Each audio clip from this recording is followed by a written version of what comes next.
Okay, so we're going to start in chapter 23, Peripheral Vascular Surgery, starting on page 1082, but the lecture portion will start on 1083.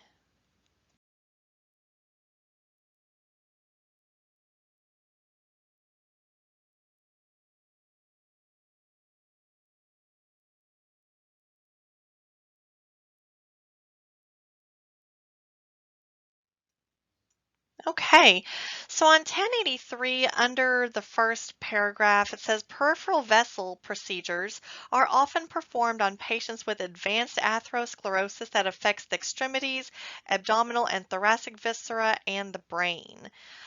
So these are everything that's beyond the heart. That's what we're studying. So in the abdomen, arms and legs, etc. Okay, so under diagnostic tests and procedures and tests, that first bullet, that plethysmography, yeah, plethysmography. So plethysmography, that is an instrument for measuring the amount of blood present in an extremity or passing through it. So it's useful in patients with diffuse small vessel arterial disease. So plethysmography is for patients with, again, diffuse small vessel arterial disease. All right, so then it talks about the different kinds of instrumentation. Um, you can see on 1085, there are all of your peripheral vascular instruments, but I want you to really look at letters B and E.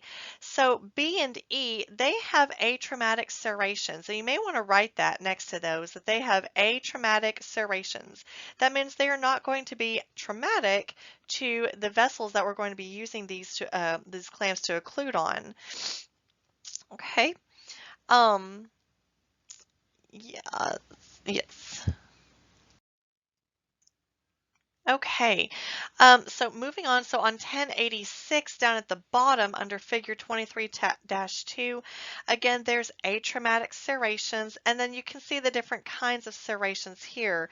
There's A, which is the DeBakey type of serration, which is a 2 to 2.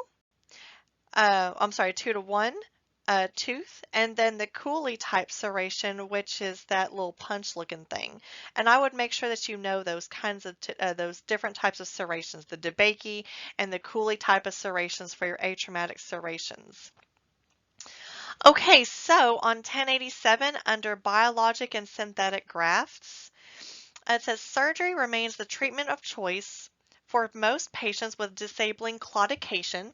Now, claudication is severe pains in the muscle of the lower leg caused by poor circulation of blood to the muscle, and it's usually caused by atherosclerosis. So, again, disabling claudication, pain during rest, or gangrene. Bypassing the occlusion, and occlusion is an obstruction, or reconstructing a vessel with a biologic or synthetic graft is still a popular procedure used today. Okay. Third paragraph, autogenous saphenous vein remains the material of choice for distal bypasses of the lower extremity. It is pliable, easy to tailor, and amenable to fine suture technique. And then in the next column in the red at the top, it says the saphenous vein may be used in reverse, non-reversed, or in situ fashion. And again, in situ means at the site of origin or in its normal place. Okay. Um, Next, the second paragraph after that, in red where it says valves. Now, valves, again, that's a membranous fold in a passage that prevents backflow of material passing through it. We talked about this the other day. Valves within the vein must be removed or stripped away in order to prevent the valves from dictating the venous flow direction. Because again, valves are found only in veins. So if you're trying to create the saphenous vein and turning it into an artery, you have to remove those valves. And again, I would write that somewhere that valves are only found in veins, V and V. Okay, so you can see on the next page on 1088 up at the top left the vascular grafts. There's tubular and bifurcated. The vascular grafts can be made from polyester, Dacron, Gore-Tex.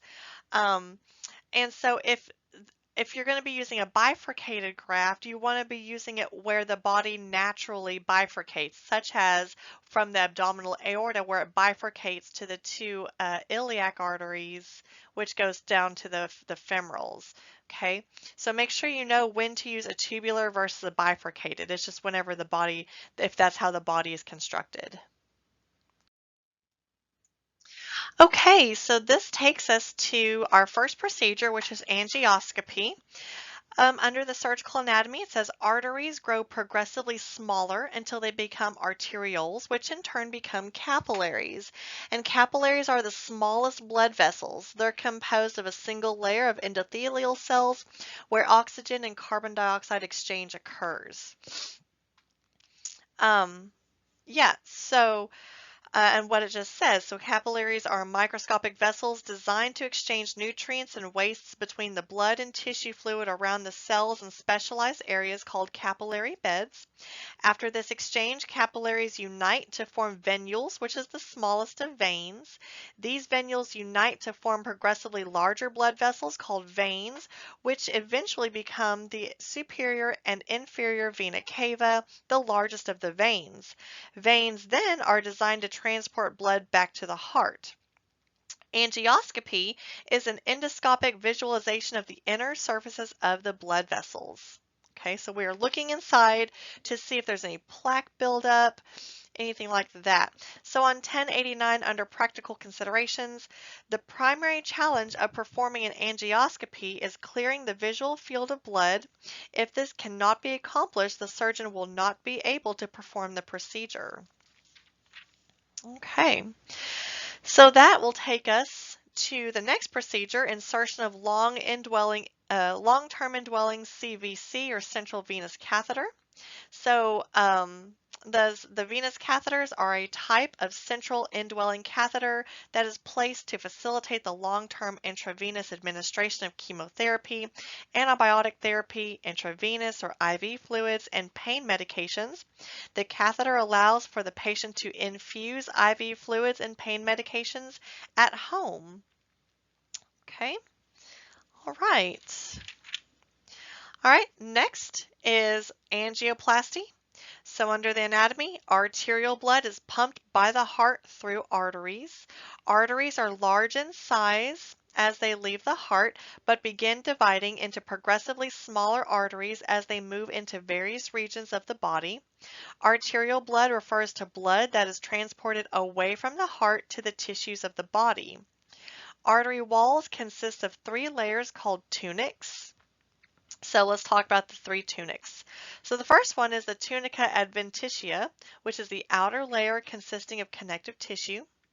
Next is the tunica media, which is the middle and thickest layer consisting of elastic fibers and smooth muscle fibers that completely encircle the artery. Next column, it says impulses from these nerves can cause the smooth muscles to contract, and so these are the sympathetic branches that they're talking about. Okay, so muscles to contract, resulting in a narrowing of the lumen of the vessel.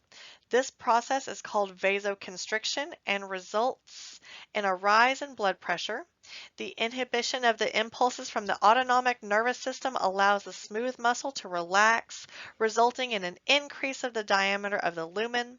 This is called vasodilation and results in a decrease in blood pressure.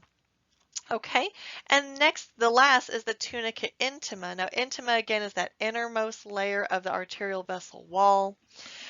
Yeah, so the inner layer composed of a lining of endothelium. This layer is in contact with the blood. The lining of this layer must be smooth so that platelets can flow without being damaged and clotting will be prevented. Arteriosclerosis obliterans is a common disorder of the arteries characterized by thickening and loss of elasticity of the arterial walls. This results in a decreased blood flow to the organs and the artery supply. A type of arteriosclerosis is atherosclerosis, which we have talked about before. Atherosclerosis usually occurs with age and is associated with tobacco use, hypertension, obesity, diabetes mellitus, and high levels of low-density lipoprotein cholesterol.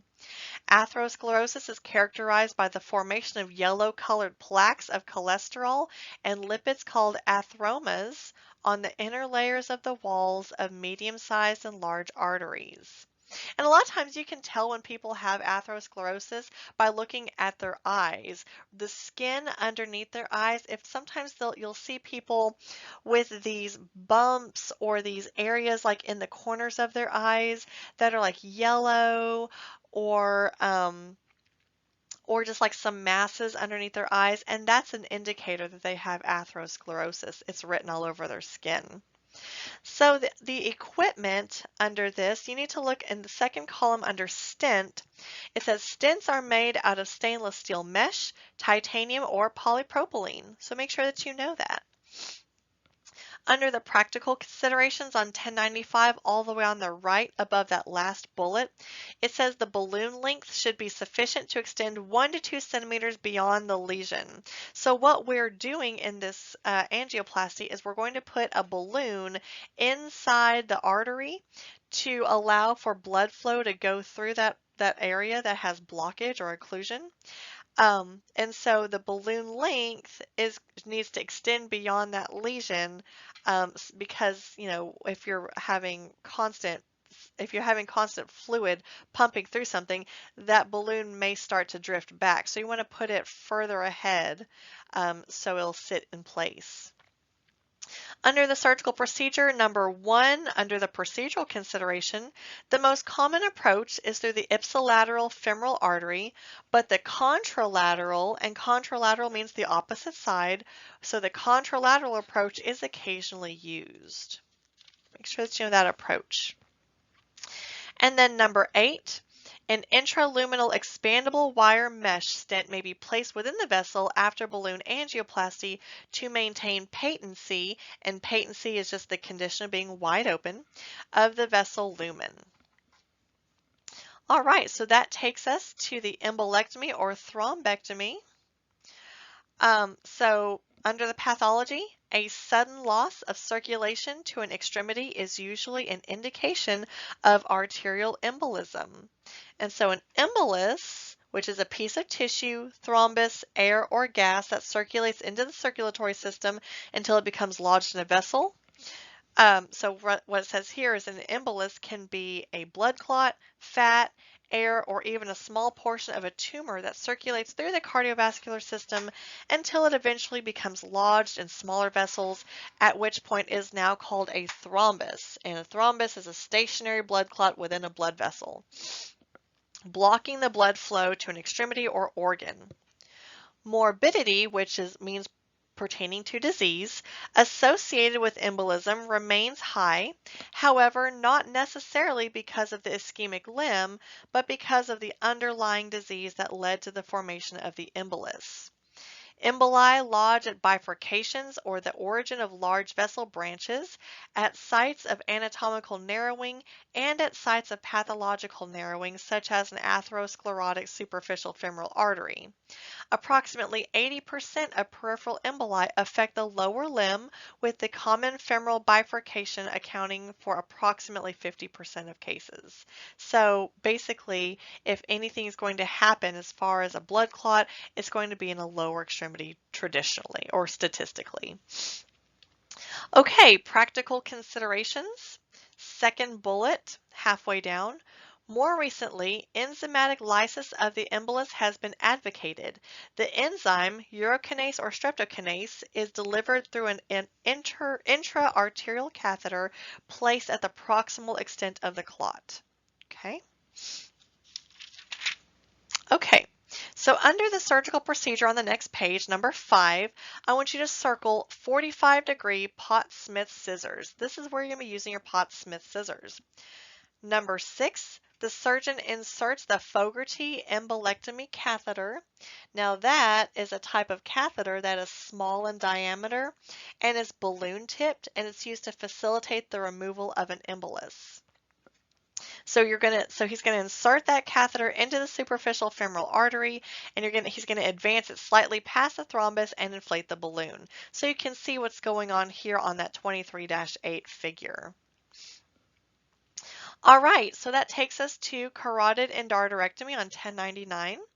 The primary indication is carotid stenosis that may cause transient cerebral ischemia.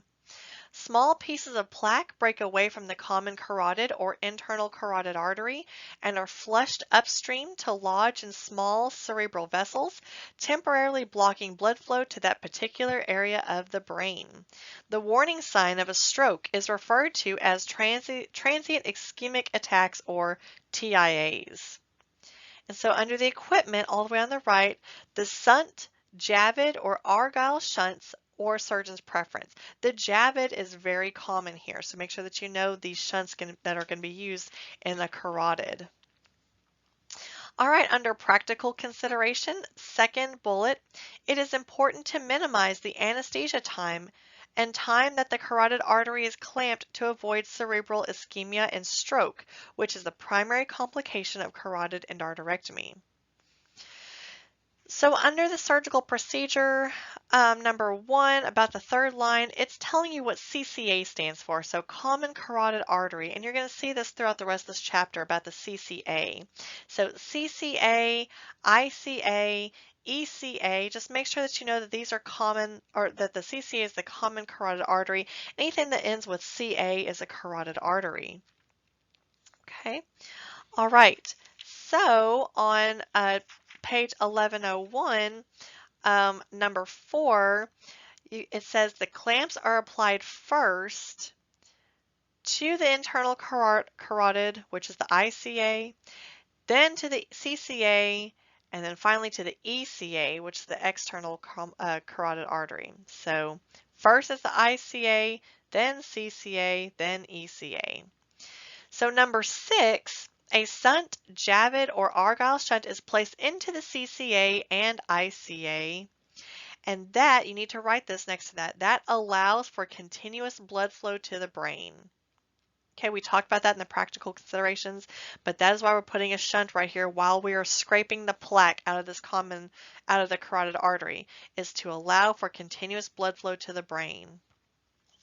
Okay, and a lot of times to scrape, okay, yeah, we're going to talk about that. So number 7, under the procedural consideration on the next page, the plaque is elevated with a Freer elevator or a Penfield number 4 dissector.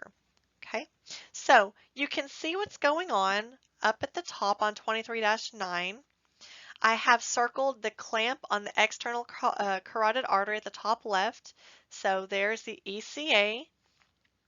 Putting your clamp on there. Then you're going to put a shunt, and then you're going to be doing your plaque removal with the Freer or Penfield number 4.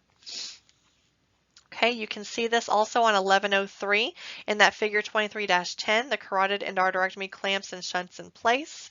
So again, I have circled the external carotid, which is above that clamp, and then underneath is that Argyle carotid shunt.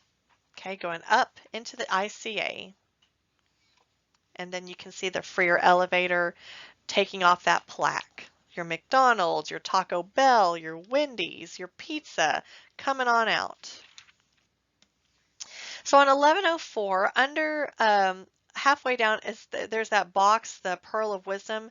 That is for your information only. You do not have to memorize that, but there's a sequence for all endarterectomies, no matter where you're at, and this is the sequence. So if you find yourself going to work in a main OR or on the heart team or anything that's going to be doing any kind of vascular surgery, you really should know this. And this is about using your vessel clamps and your vessel loops and all that.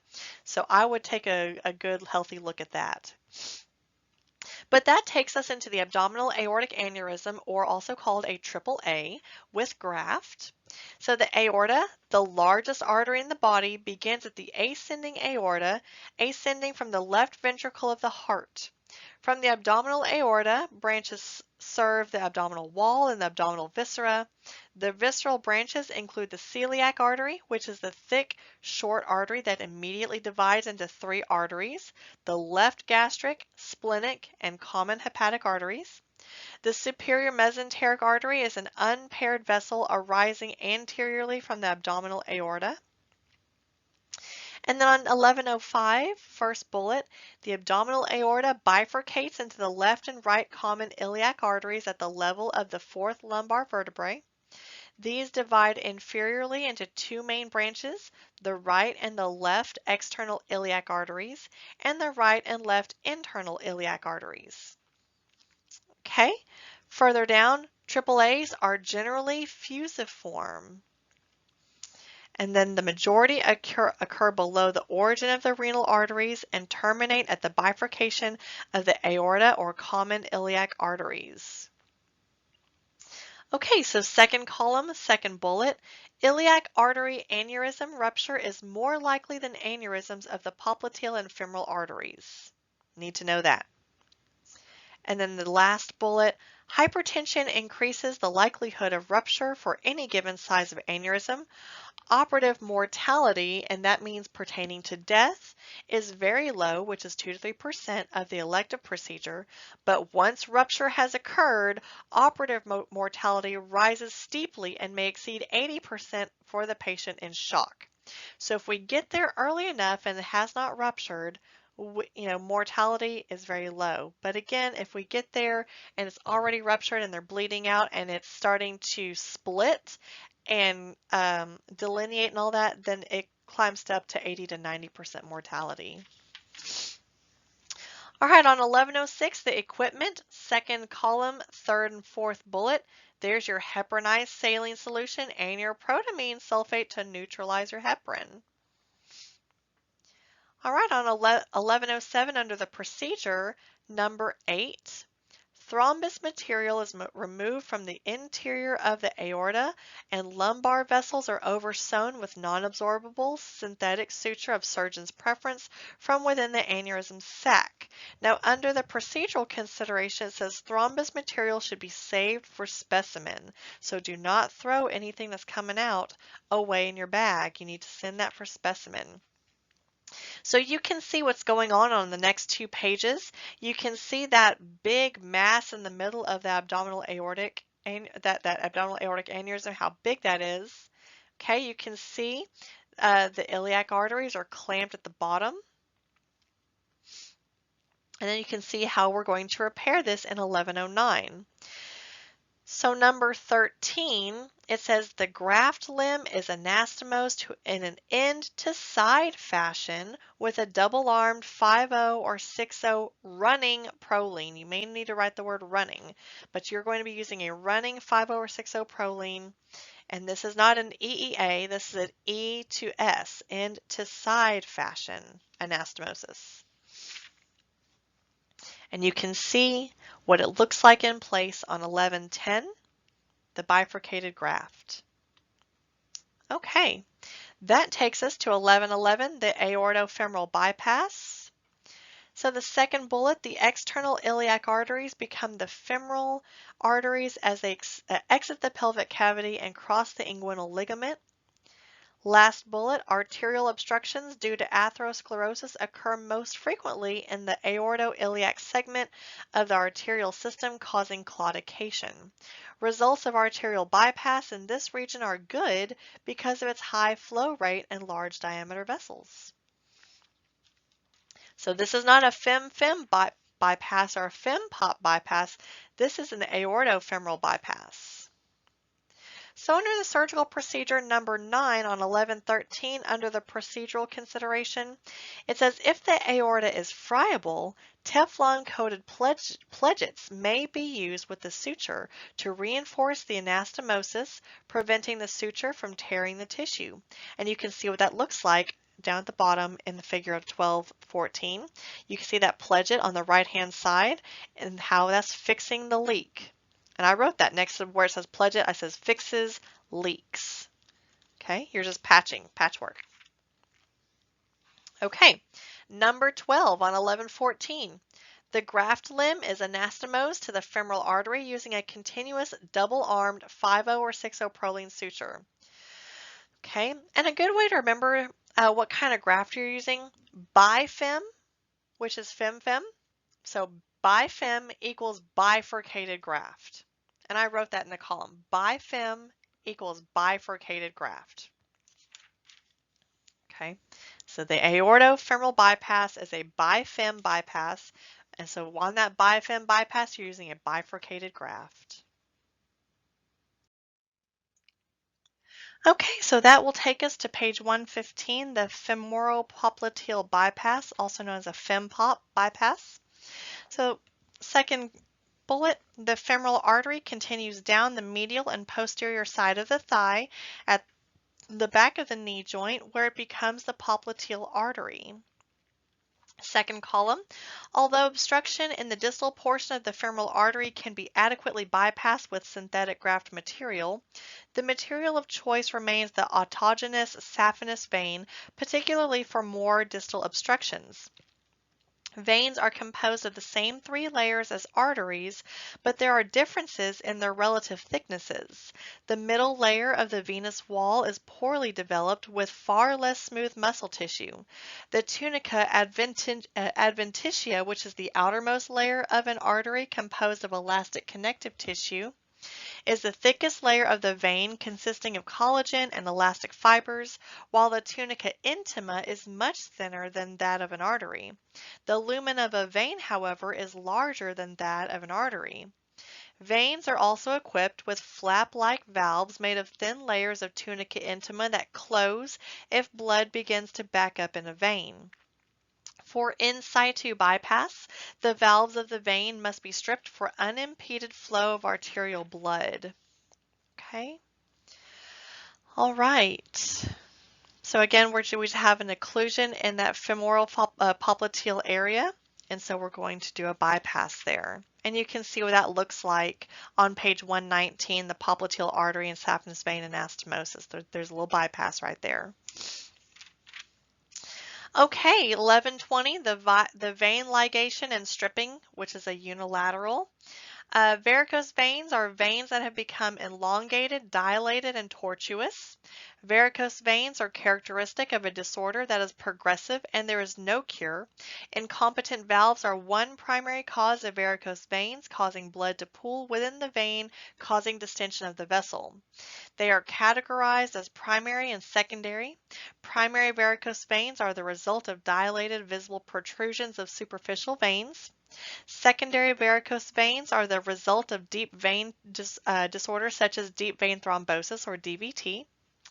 Risk factors include heredity, female gender, hormones, particularly progesterone, constricted clothing, long periods of standing, obesity, incompetent venous valves, pregnancy, physical inactivity, smoking, and hypertension. So this is why we tell you if you're going to be standing at work all the time to wear those compression socks.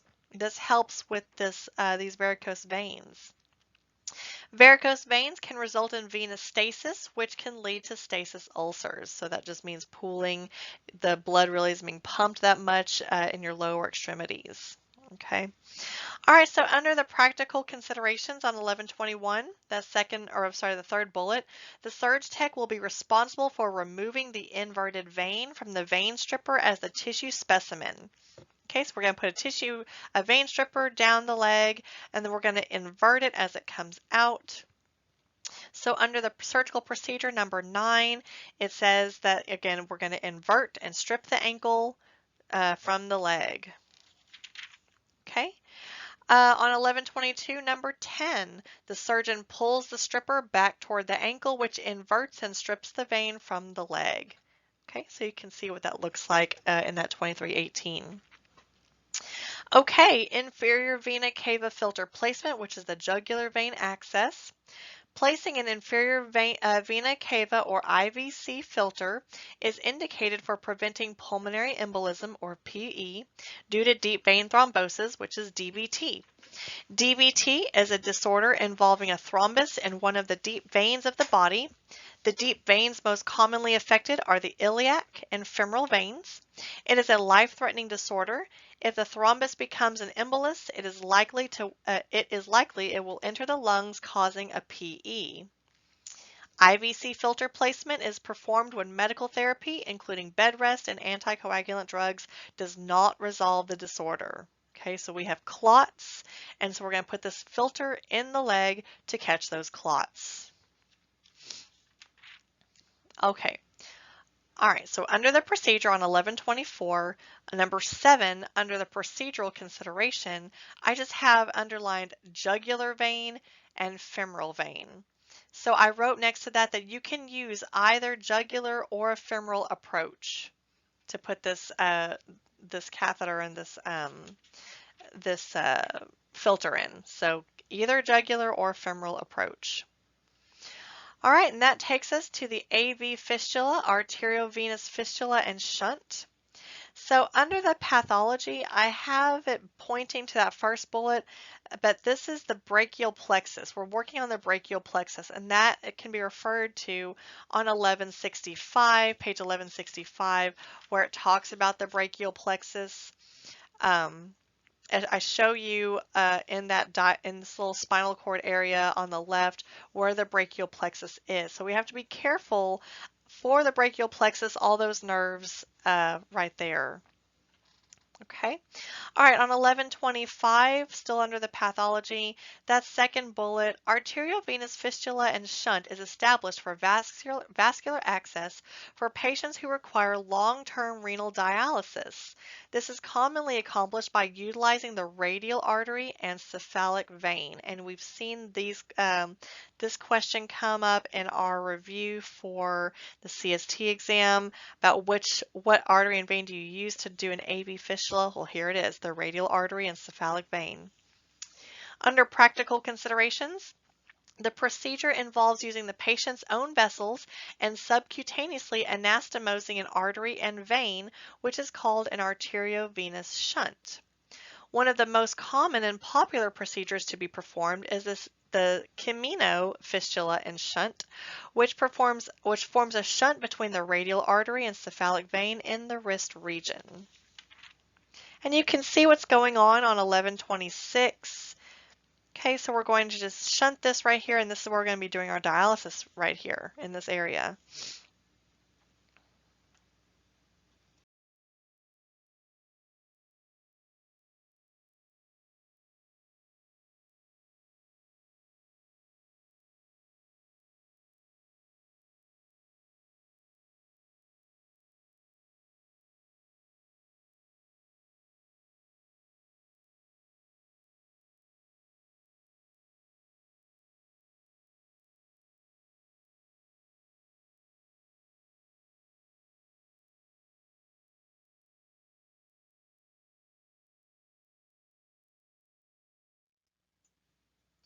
Okay, so the last several slides, they were going into more in depth about these procedures. I encourage you to read over those previous slides and bridge those to the textbook. But other than that, that is peripheral vascular.